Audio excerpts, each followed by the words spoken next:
Bonjour à tous, j'espère que vous allez excellemment bien. Aujourd'hui, on se retrouve pour faire la présentation de l'étape numéro 16 de ce Tour d'Italie 2022, étape du vin. Mais j'ai peur qu'elle monte très vite à la tête des coureurs aujourd'hui parce que le parcours est très chargé. Alors l'étape du vin, cette année, on met en avant... j'ai oublié, j'ai zappé, c'est...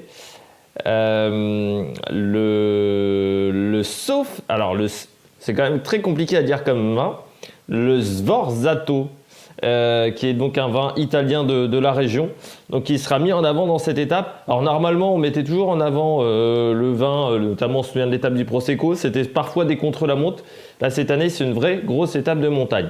On va revenir sur le parcours, notamment le Mortirolo, qui sera au programme de la journée. Et puis on fera un rappel de l'histoire du Giro. On va encore parler du Giro 2019. N'hésitez pas à vous abonner à la chaîne, à réagir dans les commentaires, à mettre un pouce bleu, à partager la vidéo sur les réseaux sociaux, notamment auprès de vos proches si vous pensez que ça peut les intéresser. Dans les commentaires, n'hésitez pas à me donner également vos favoris pour l'étape du jour, vos pronostics pour aujourd'hui. Et puis, quand vous vous abonnez à la chaîne, ce qui est déjà très important, vous pouvez rajouter la petite cloche. Comme ça, vous êtes au courant des dernières vidéos qui sortent sur la chaîne. Et plus vous cliquez vite sur une vidéo après sa mise en ligne, et bien plus YouTube est content, donc plus il met en avant la vidéo. Comme je vous l'ai dit, étape très difficile avec une bonne grosse étape de montagne sur ce Tour d'Italie 2022. Dénivelé positif, 5268 mètres pour cette étape. 3 cols de première catégorie, 2 sprints intermédiaires dont un en bosse. Et puis le parcours sera pas simple. Alors malgré tout, on aura pas mal de temps entre chaque col. Ça peut convenir quand même plutôt pas mal à une échappée. Mais en même temps, c'est une étape où on va peut-être avoir envie de marquer son territoire du côté des leaders pour démarrer la dernière semaine. Si un Carapaz prend une minute sur cette étape, eh bien ça peut aider un petit peu pour la suite de la semaine. Donc soit on peut avoir plusieurs possibilités, soit une grosse bagarre pour la victoire entre les échappés, soit plutôt une bagarre entre les leaders. L'intérêt de cette étape, elle est multiple. Déjà, 3 cols de première catégorie, des cols qui sont quand même assez longs. On va être en altitude un petit peu quand même. Les 2 premiers cols de la journée dépassent les 1800 mètres d'altitude. Et puis surtout, le kilométrage, 201 km. C'est aussi une vraie étape de montagne de Giro. Alors la différence entre le Giro, le Tour d'Espagne et le Tour de France, c'est que le Giro, souvent... c'était les différences un petit peu ancestrales de ces 3 courses. C'est que sur le Giro, on avait plutôt des étapes très longues de montagne, alors que sur le Tour d'Espagne, on a des étapes qui ont toujours été très compressées, très condensées. Puis la différence de montée également entre le Tour d'Espagne et le Tour d'Italie. Le Tour d'Italie sont plutôt des montées quand même assez longues. Et malgré tout assez régulières. Alors que sur le Tour d'Espagne, ce sont des montées très courtes, mais alors avec des très gros pourcentages. On regarde tout de suite le parcours de cette étape entre Salo et Aprica, donc le Sforzato Vine Stage.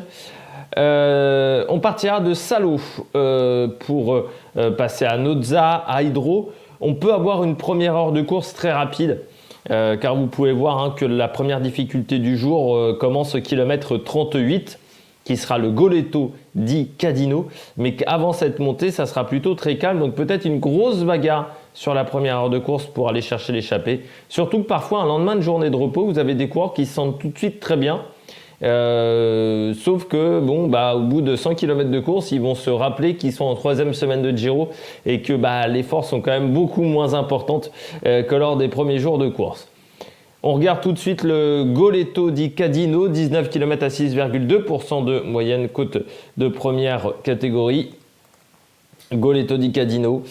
Vous voyez, c'est long, déjà 19 km, c'est une certaine distance quand même, ça va être 45 minutes d'effort. Et puis surtout, c'est très irrégulier, donc ça va être très difficile d'adopter un rythme dans cette montée, parce que vous voyez, par exemple, on a un pied de col à 6,4%, le kilomètre d'après, on n'est déjà plus qu'à 4,5% de moyenne. 2 km après, entre le kilomètre 3 et le kilomètre 4, on est à 9,7% de moyenne. Le kilomètre d'après, on n'est plus qu'à 6,9, 4,1. Puis de nouveau 9,1. On oscille entre des petits murs et des moments presque d'accalmie. Donc ce qui fait que ça va être compliqué de prendre son rythme sur cette montée et puis qu'on est quand même en début de 3e semaine. Donc parfois on a du mal à remettre la machine en route. On peut avoir des surprises sur cette étape avec pourquoi pas un ou deux leaders qui passeraient une très mauvaise journée. Après le Goletto di Cadino qui est quand même très loin de l'arrivée, on est encore à 140 km de l'arrivée, qui permettra certainement aux échappés de sortir, qui permettra également d'avoir une belle bagarre pour le maillot bleu entre Diego Rosa, Koen Bouman notamment, qui sont pour le moment les deux leaders de ce classement. On redescendra vers Breno, kilomètre 80.5. Et là, on va avoir une quarantaine, trentaine plutôt, kilomètres de vallée, avec notamment le sprint intermédiaire à Edolo, qui sera sur les contreforts du Passo del Mortirolo, un peu l'apéritif du Passo del Mortirolo, ce sprint intermédiaire. Et puis ensuite, le Passo del Mortirolo, 2 km 8, 7,5%. De moyenne, côte de première catégorie, 1860 mètres d'altitude. Le Passo Mortirolo, c'est dur. Le résumé, c'est qu'il n'y a pas forcément de moments très simples. À part gérer entre le kilomètre 8 et le kilomètre 10, où on va être sur des pourcentages en dessous des 5%, sauf qu'ensuite on a 2 km infernales, au-delà de 10% de moyenne, ce qui va faire très très mal aux jambes. Ce Passo del Mortirolo, voilà, il n'est pas simple parce qu'il n'y a pas énormément de moments de calme et les moments de calme souvent ils annoncent ensuite un moment très difficile. Et puis le Passo del Mortirolo, c'est un peu un lieu désormais mythique de ces 20-25 dernières années du Giro, hein. C'est vrai que c'est un endroit très important. Et puis ensuite on redescend. Alors au Passo del Mortirolo, on est encore loin de l'arrivée, hein. On est au kilomètre 128.5, c'est-à-dire qu'on est encore à plus de 70 km de l'arrivée du côté d'Aprica. On redescend vers Grosio, Mazzo di Valtellina, et puis on arrive au kilomètre 165.5, en haut de la difficulté qui servira de ce deuxième sprint intermédiaire, celui qui permet d'avoir des secondes de bonification à Teglio. 856 mètres d'altitude, 5,1 km à 8,7% de moyenne, avec un passage à 15% dans cette montée. Donc elle n'est pas au classement de la montagne, mais c'est une difficulté qui va faire extrêmement mal. Et celle-là, elle est à 40 km de l'arrivée. Sauf qu'entre-temps, on va redescendre encore pendant une dizaine de kilomètres vers Tresenda avant d'attaquer la montée finale de la journée. 12 km 7 à 8,1% de moyenne, côte de première catégorie, c'est la côte de Santa Cristina, sommet à 7 km de l'arrivée. Et cette montée de Santa Cristina, eh bien on a trouvé encore plus dur que le Passo del Mortirolo. Alors on est moins haut en altitude, 1435 mètres, mais regardez les 5 derniers kilomètres, c'est l'enfer. Dans les 5 derniers kilomètres, on ne descend pas en dessous de 9,3% par kilomètre, le pourcentage moyen. Donc c'est infernal, avec notamment 700 derniers mètres à 12,4% de moyenne. Donc c'est-à-dire que c'est de pire en pire. Le premier kilomètre est facile, 3,3%, et puis ensuite ça augmente, 8,1, 7,9. On a un replat, et puis ensuite ça ne va pas débrancher dans les 8 derniers kilomètres de cette montée de Santa Cristina. C'est très compliqué, très dur. Il va falloir avoir des bonnes jambes pour passer cette montée, ça va être infernal. Et puis en haut de Santa Cristina, eh bien on redescendra pour aller jouer la victoire finale du côté d'Aprica pour cette étape après 201 km de course. Il faudra faire attention à la descente vers Aprica. Il y aura 2 épingles à 3 km 5. Il faudra faire attention au niveau du freinage sur ces épingles, car on sera sur une descente à 9% de déclivité à cet endroit-là. C'est-à-dire qu'au niveau du freinage, il ne faut pas mettre trop de frein sur l'avant. Parce que quand on est en descente, on a déjà tendance à avoir son poids qui est plutôt sur l'avant du vélo. Donc il faudra faire très attention de ne pas mettre trop de frein sur l'avant, parce que sinon on risque de devoir écarter dans le virage, ou tout simplement de bloquer la roue avant, et puis là ça peut être une catastrophe. Et puis il faudra faire attention également dans le final, on aura des routes étroites du côté d'Aprica. On passe à l'histoire du Giro 2019. On poursuit notre aventure sur le Giro 2019 avec l'étape numéro 16. L'étape numéro 16, on est le surlendemain de la prise de pouvoir de Richard Carapaz dont on avait parlé. C'était l'étape d'avant-hier. Oui, l'étape d'avant-hier, voilà, l'étape avant la journée de repos. On avait parlé de cette prise de pouvoir de Richard Carapaz. La veille, donc le lendemain de la prise de pouvoir de Richard Carapaz, eh bien Roglic a passé une très mauvaise journée. Il a perdu 40 secondes sur Carapaz, Nibali et Yates. Et c'est à ce moment-là qu'on comprend que Roglic, il est plus très frais sur ce Giro. C'est-à-dire que autant je rappelle, lorsque lors de l'étape 14, quand Carapaz prend le pouvoir, vous savez un petit peu ce jeu de dupes entre Nibali et Roglic. Moi je ne veux pas faire le boulot pour l'autre et ce jeu un petit peu de feinte, on essaye de bluffer, chacun essaye de bluffer l'autre. Là, Nibali, il sait qu'il ne faut plus qu'il compte sur Roglic, que Roglic est très fatigué. Et que Yates commence à devenir aussi un adversaire très important dans cette dernière semaine de Giro. Journée difficile avec le Passo di Mortirolo, tiens, comme aujourd'hui, côte de première catégorie. Et puis on a 2 côtes de troisième catégorie avec le Chievo et une montée vers Aprica où on arrive aujourd'hui. 5207 mètres de dénivelé positif. Le final est en faux plat montant dans les 15 derniers kilomètres et puis le temps est très brumeux dès le départ de l'étape. Le Gavia était également prévu au départ de la course, mais il fait très froid en cette fin de Giro et le risque d'avalanche est trop élevé. Et donc la course décide d'annuler ce passage. L'échappée part dans la première côte de la journée, le Passo della Pezzolana, qui n'est pas au classement de la montagne. On retrouve 21 coureurs aux avant-postes, avec Jan Hirt, Pello Bilbao, Davide Villela du côté d'Astana. Caruso et Antonio Nibali, pas Vincenzo, du côté de la Bahreïn Merida, je vais y arriver. Michael Nieve et Christopher Johansson, qu'on a déjà vu à l'attaque. Du côté de la Mitchelton Scott, Masnada et Cataneo, les duettistes d'Androni Giocattoli, qui eux aussi sont assez régulièrement à l'attaque. Francisco Ventoso de la CCC, Lucas Obzian également de la CCC, Joe Dombrowski et Ned Brown de EF, Andrei Amador de la Movistar, qu'on a vu également en maillot rose. Koen Bouman de la Jumbo-Visma, qu'on a vu cette année remporter une victoire d'étape. Giulio Ciccone, qui a remporté une victoire d'étape cette année également de la Trek Segafredo. François Bidard d'AG2R La Mondiale. Diego Ulissi du AE Team Emirates. Jane Lay, qui est pour le moment deuxième du général du côté de la Sunweb. Michael Schwartzman du côté de la Bora Hans Grohe, qui était à l'attaque également du côté de la Lotto. Et puis Michael Honoré de la De Koninck Quick-Step.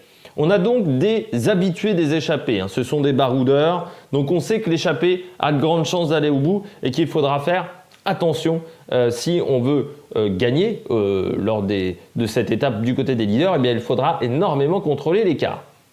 C'est ce que fait la Movistar qui contrôle pour que l'écart ne s'emballe pas. Ciccone va prendre le maximum de points pour le classement de la montagne, qui est son objectif dans cette 3e semaine de Tour d'Italie.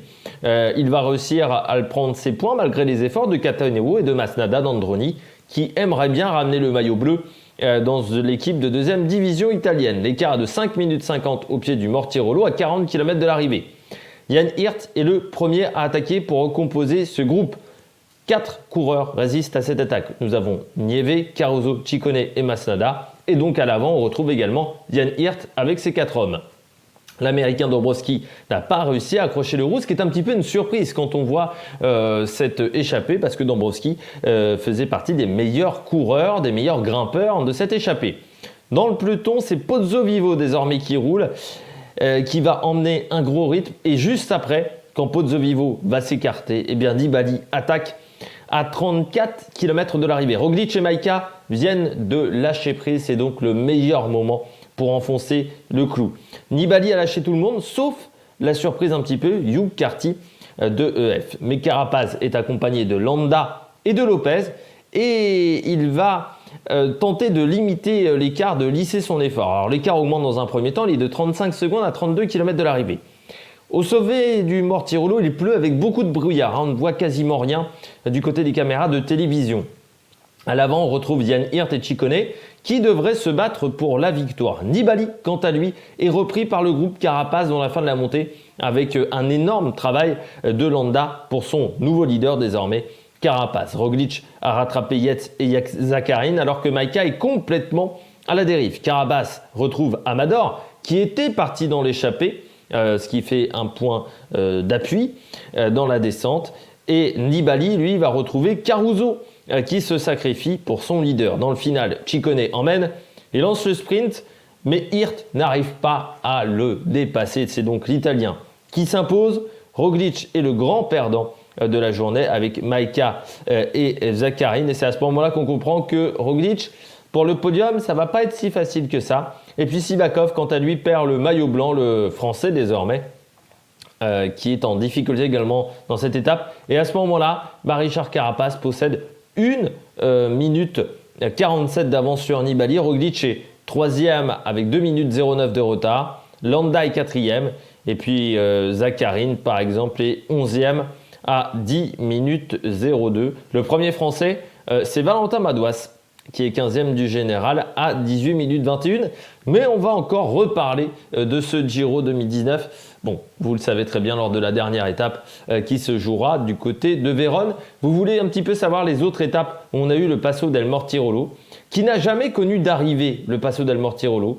On y est allé en 2004 lors de l'étape 19, en 2006 lors de l'étape 19 encore, en 2010 encore une fois lors de l'étape 19, en 2008 lors de l'étape 20, comme en 2012 et sur l'étape 16 en 2015, 2017 et 2019 et donc encore sur l'étape numéro 16 en 2022. On va passer à la météo, du côté de la météo. On commence avec des conditions idéales, un grand soleil, 27 degrés, puis la situation va se dégrader au fur et à mesure de la journée avec de la pluie et des orages. Et à l'arrivée, il fera seulement 17 degrés et il y aura de la pluie à l'arrivée, il y a de grandes chances de pluie. Et en haut du Mortirolo, il fera 12 degrés et également des grandes chances de pluie en haut du Mortirolo. Donc peut-être encore du brouillard. Du côté de la stratégie, grosse bagarre entre les leaders et victoire d'un favori.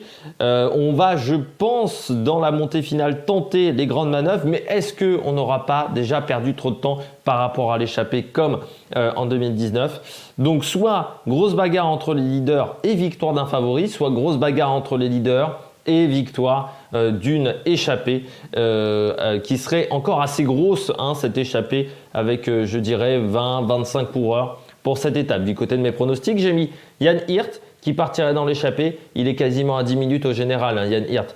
Donc plus vraiment dangereux. Jane Lay, mais qui lui ne partirait pas dans l'échappée. Ça serait la bagarre pour le général. Nibali qui arriverait à sortir dans la dernière montée et avec un écart avec l'échappée qui sera inférieur à 2 minutes, arrivera à revenir sur les hommes de tête et à les battre. Et puis en gros, surtout qu'avec une descente technique dans le final, ça peut convenir quand même à Nibali, même s'il est plus aussi fort qu'avant, c'est quand même pas Guillaume Martin non plus dans les descentes. Et puis en grosse cote, Lawson Craddock du côté de F également pour une victoire en échappée. J'espère que vous avez aimé cette vidéo. Débrief de cette étape 21h ce soir. Présentation de l'étape numéro 17 demain 7h30. D'ici là, n'hésitez pas à vous abonner à la chaîne, à réagir dans les commentaires, à mettre un pouce bleu et à partager la vidéo sur les réseaux sociaux. Allez, ciao ciao sur la Maniac Production.